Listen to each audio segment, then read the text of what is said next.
Bonjour. Good morning. Bom dia. Buongiorno. Buenos dias. Good morning. Good morning. There's a difference between Danish, good morning, and Norwegian, good morning. Hardly. Something like that. But anyway. Thank you for your willingness to travel to this beautiful country with fresh air and friendly faces. As together, we bravely, and I say, we bravely live our theme, daring the mystery of encounter, a compassionate journey. As children, you may have used the phrase, I dare you. Did any of you ever use that phrase as a child? I dare you to throw a rock in that window. Or I dare you to jump off that branch from the tree. Or I dare you to throw a rock through someone's, perhaps their garage window or porch window. Or even to let the air out of someone's bicycle tire. I dare you to do it. You remember those things we did when we were younger. And each time someone dared us to do something, the dare implies a risk. The dare implies some fear. The dare also implies some persuasion by those who are daring you to do something. This thing is going on and on. It's daring you to do something or to be something. Let me just say, all of you will get this presentation, so you can take notes or not, but you'll get the presentation. So, speaking of dares, yes, quite frankly, the General Council, as a result of prayer and reflection, have dared each other first, and today are daring each of you to fully enter into the mystery of encounter. We dare you to do it. Mystery is a wonderful word. Mystery is both inviting and repelling.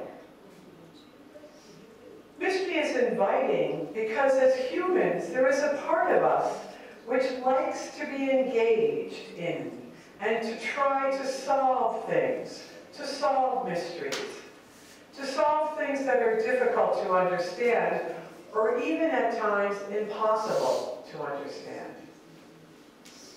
It is a challenge for us. It is the detective part of us that likes to investigate and figure things out. The word mystery can also be the opposite. That is, mystery can be repelling or something that we resist, because mystery means entering into the unknown, entering into a situation over which we have no control. And yet, just the pronunciation of the word, saying the word mystery, is very alluring and attractive. Saying the word mystery almost draws us into itself and into the unknown. So what happens when you hear the word mystery? Say the word mystery to yourself slowly in your own language.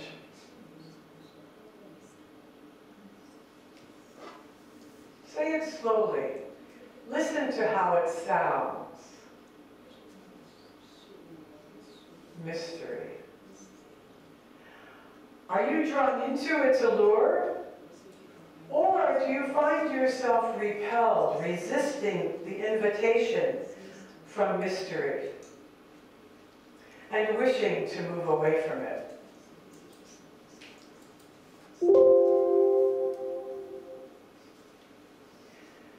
We know that St. Paul, in his letter to the Colossians, speaks of the mystery of God as Jesus Christ.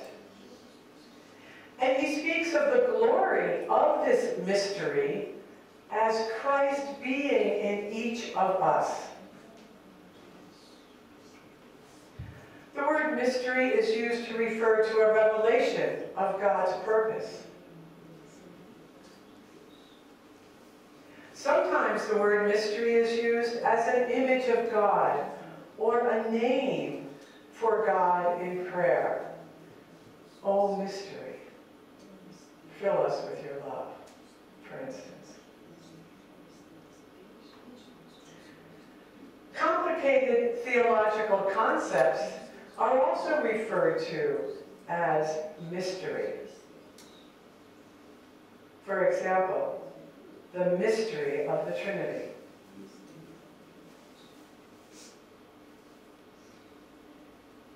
We live with a great mystery. That is the mystery of our personal faith, our personal knowing our God, and having a deep personal love for this God who we have never physically seen. That's a mystery. And we all experience the mystery of being human and living and working with humans each day in a now imperfect world, made imperfect by humans.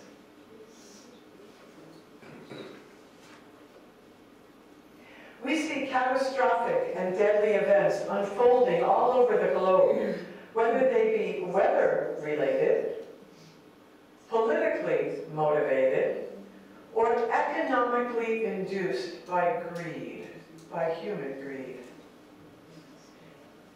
And it is always a mystery why the same areas of our world, why the same cultures or countries suffer from these events, these catastrophic events, again and again. Yes, mystery is an integral part of who we are called to be. Like the woman at the well this morning, are we captivated by and attracted to the mystery of life-giving water?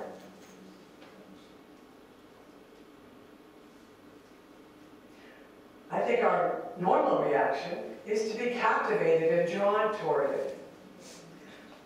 But sometimes, like the initial thoughts of the Samaritan woman, is it our instinct to resist and move away from such mysterious water for fear of what this water will demand from us?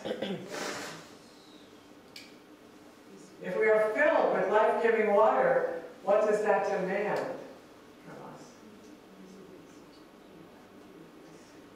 Yet, all of us as leaders within our congregation have willingly come to these days to explore and unpack the mystery of encounter. We've come to drink life-giving waters. So I guess that we are all accepting the dare that we offered. What does it mean for us as Sisters of St. Joseph and as leaders in our congregation to fully enter into the mystery of an encounter with another person, knowing that each human is a mystery yet to be understood? How do we prepare to meet the sacred and the unknown in that person or situation?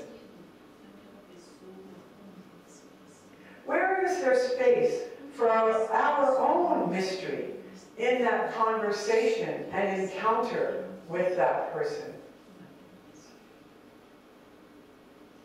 Why is it that it is easier for us to go into a room and take control, and then move out of the room.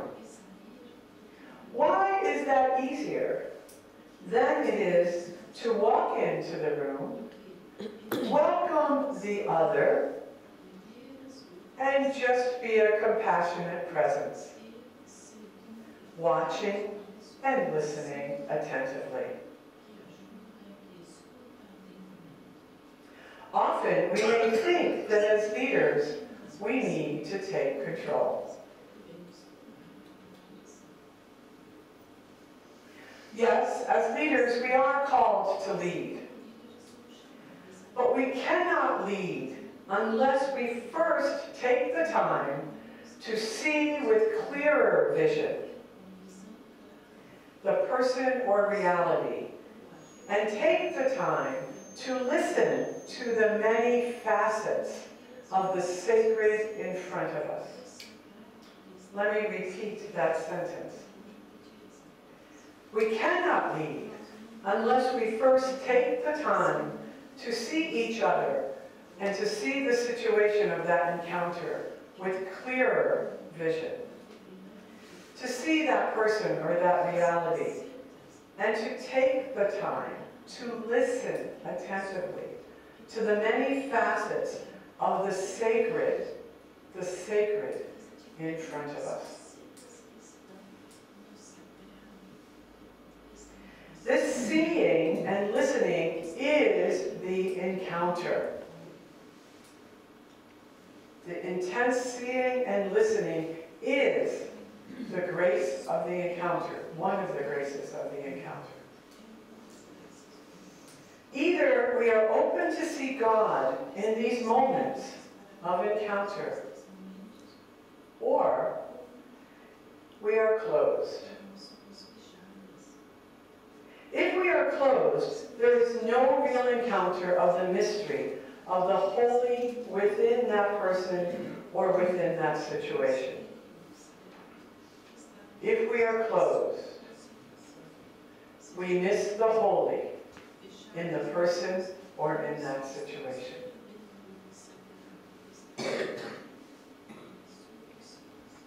We can compare an encounter to looking at a gem or a jewel or a diamond, for instance. Exactly. An encounter is like looking at a diamond. A diamond glistening in the sunlight. So just imagine a diamond, a large diamond, glistening in the sunlight.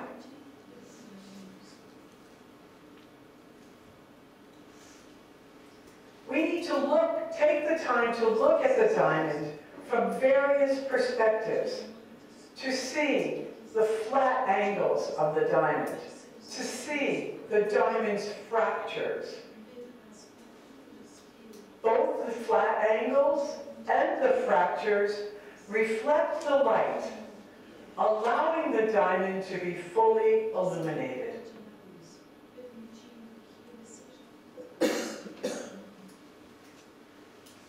Is this the spirit in which we approach meeting with our sisters?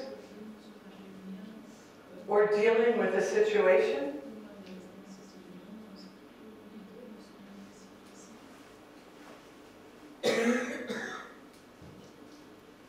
Are we searching for the light within that sister? Are we even aware of the light that she is reflecting?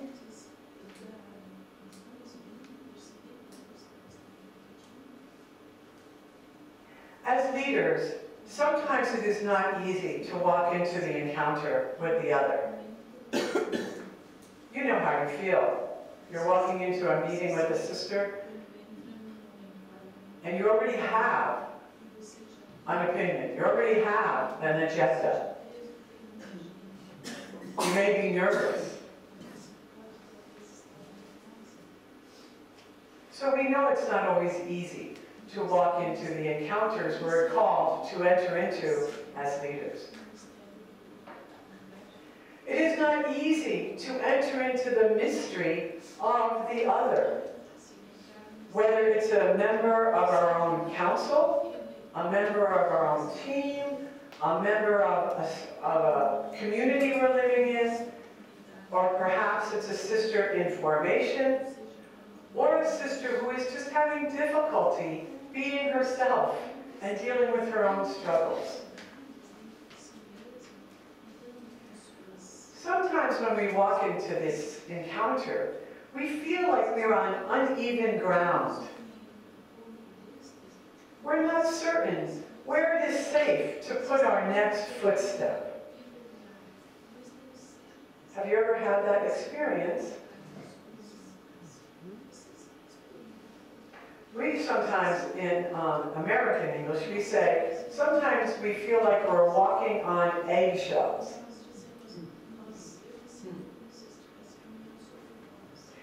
But we are not alone in these questions.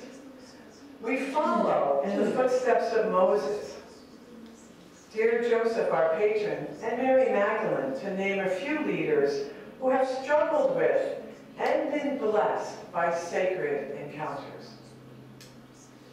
Moses, whose life as an infant began with the mystery of encounter when the Pharaoh's daughter, a young woman from another culture, another religious belief, saw Moses in the basket by the river, and acknowledging and accepting his reality, offered him new life.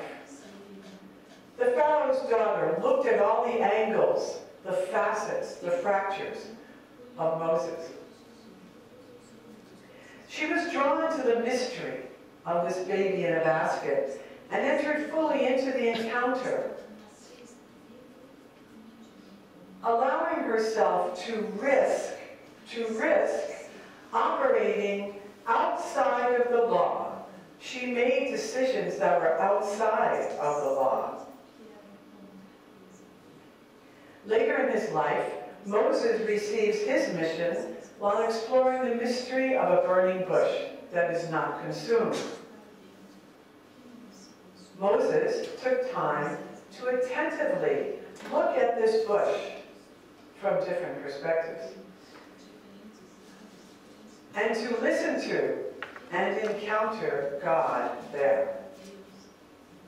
This sacred encounter enabled Moses to change the direction of his life and to lead God's people to freedom.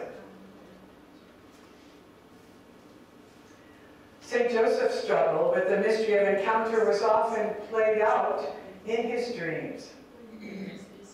It was there that he could see the whole picture and the light within his particular reality. With this clearer vision, Joseph received his mission from God. His encounter with the angel of God empowered him to be the presence of compassionate love, to be that passionate love within the mystery of his love for Mary and the birth of Jesus.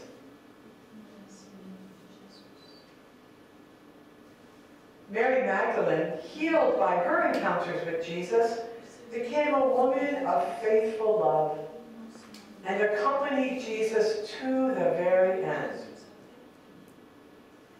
Mary was able to enter into the mystery of the empty tomb, letting go of her deep grief long enough to seek a clearer understanding, a clearer vision of what she was seeing. Sharing her vulnerability with the gardener, became the door to a new sacred encounter with Jesus. Her openness and persistence set the tone for this encounter and allowed her to receive her new mission, a mission which she proclaimed to all with great joy.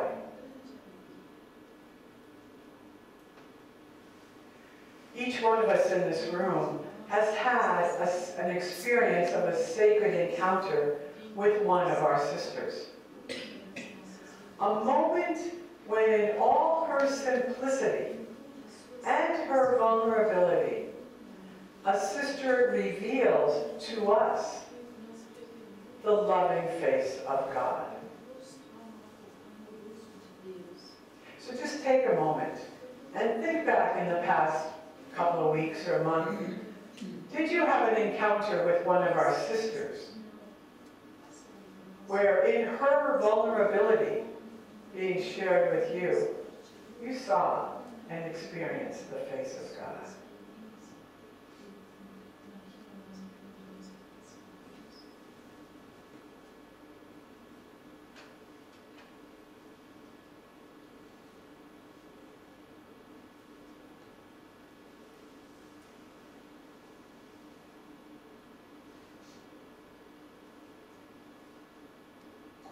Yes, we are not alone. But as leaders, how do we truly live into and enter the mystery of the many encounters we face each day? And how do we enter into these encounters with compassion? Do we allow ourselves to share our vulnerability in these encounters? It is often in allowing ourselves to be vulnerable that makes the encounter one which helps us to go beyond ourselves and to be a presence or a voice for that sister in front of us, for the poor or the persecuted or the unwanted or those who are discarded and displaced by society. How can we bring ourselves to be open to such vulnerability and to share this with our sisters?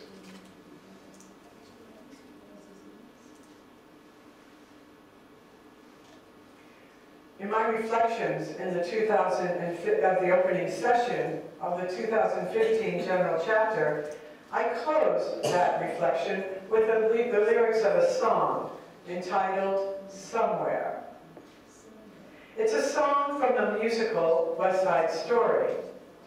And it's a story of love, of deep love, in the midst of violent conflicts between neighborhood gangs. The words are, there's a place for us. Somewhere, a place for us. Peace and quiet and open air wait for us somewhere. Somewhere, we'll find a new way of living. We will find a new way of forgiving. Somewhere.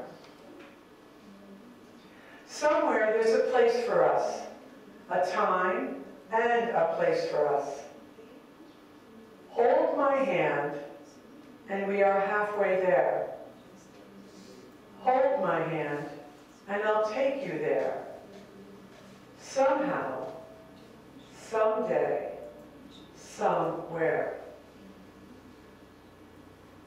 2 years ago, I encouraged us to join our hands and our hearts and to make this journey to the somewhere, to the place where God will continue God's work in us. Now, 2 years later, I am more convinced than ever that the place called somewhere that God has and continues to lead us towards is into the deep, into the inner space where we meet God. It is in this space of freedom where we allow ourselves to be loved in all of our brokenness. We allow ourselves to drink the life-giving water. It is where we take the time to explore the mystery of our own vulnerability, where we give ourselves permission to touch our giftedness and to see our own beauty. It is in the space of inner depth where we can face our fears and our prejudices. The soft comfort of the sacred space allows us to let go of our past hurts and our insecurities. finding peace ignites our desire to freely offer authentic love again and again. This somewhere is a place of contemplation, a place of deep communion with God, of silence with no need for words, but only giving yourself time to be attentive to the mystery of God in your life. This type of personal prayer, known as contemplation, brings us beyond our usual prayer of sitting and reflecting on the day's gospel for 30 minutes in the morning. Contemplation is a journey unto itself. It's a journey into the deep.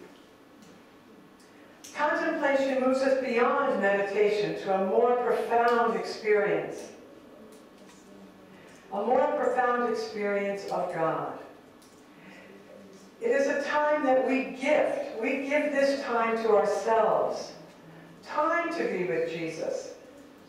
Time to be with Jesus within our reality. The details of the day, perhaps, that is coming up.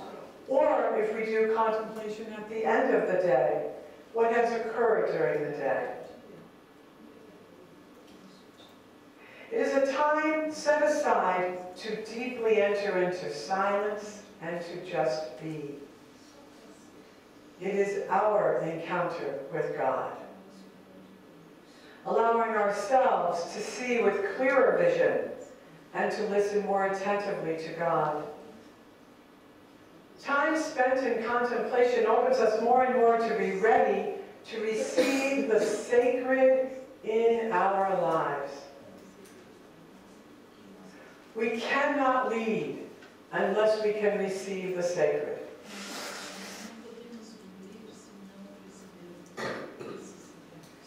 Our religious life is lived within our complex global reality. The global context today is increasingly complex, increasingly needy, and increasingly demanding. And I'm sorry to say that our religious lives are the same. Complex, demanding, and needy. It is more difficult to be leaders in religious life today than in past generations. So how do we equip ourselves as leaders to lead into the mystery of our future? A future we not only believe in, but one we look forward to living. How do we accompany and lead our sisters into this future so that they can dare to engage in the sacred encounters in their lives as our sisters journey with others toward freedom and fullness of life? It is time to focus more on the contemplative aspect of our lives as religious, so we can make the journey to the peripheries, so we can make the journey to the areas of greater need, offering and experiencing the grace of contemplation to God's people that we meet in those areas of need and periphery.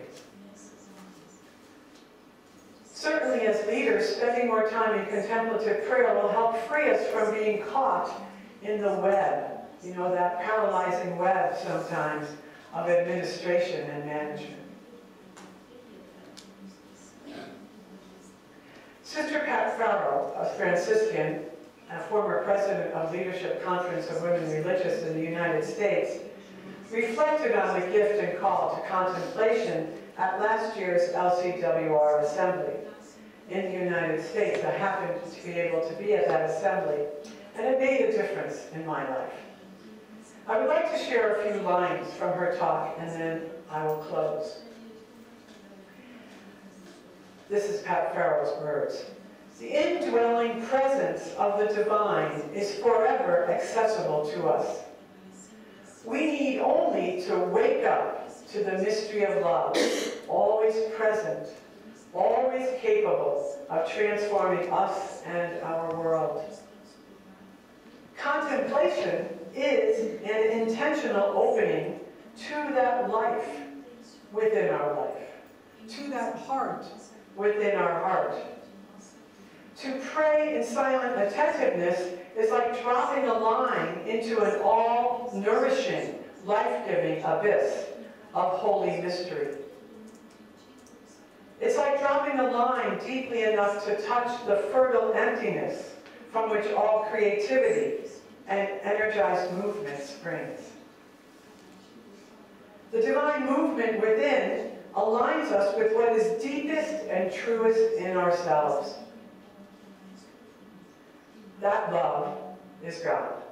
That love is always present in us, has always been present, but needs to be freed, to be liberated, consciously embraced, and allowed to become all in all, so we can be all for all.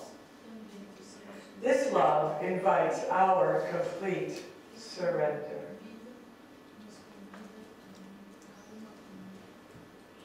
End of quote. If we are faithful to this contemplative time, surrendering ourselves to be nourished by holy mystery, then we will bring this love to each encounter. We will be empowered to share this love on our compassionate journey. Our compassionate journey, whose name is called the service of leadership. We will be empowered to share this love on our compassionate journey, called the service of leadership. We dare you to go to the place called somewhere.